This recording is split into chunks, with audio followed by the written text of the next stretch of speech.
వేరు కొన భాగాన్ని కప్పుతూ టోపీలాగా ఉండే నిర్మాణం వేరు తొడుగు. వేరు తొడుగుకు పైభాగంలో విభజన జరిగే ప్రాంతం ఉంటుంది. విభజన జరిగే ప్రాంతానికి పైన పొడవు పెరిగే ప్రాంతం ఉంటుంది.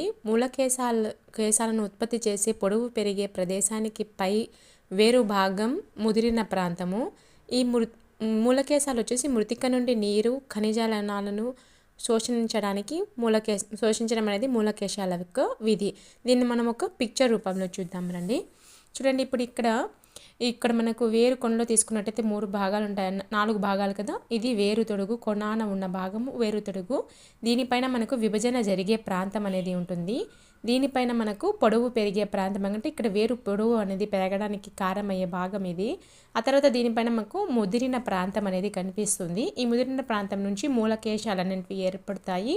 ఈ మూలకేశాల యొక్క విధి ఏంటంటే మృతిక నుండి నీరు మరియు ఖనిజాలను శోషిస్తాయి.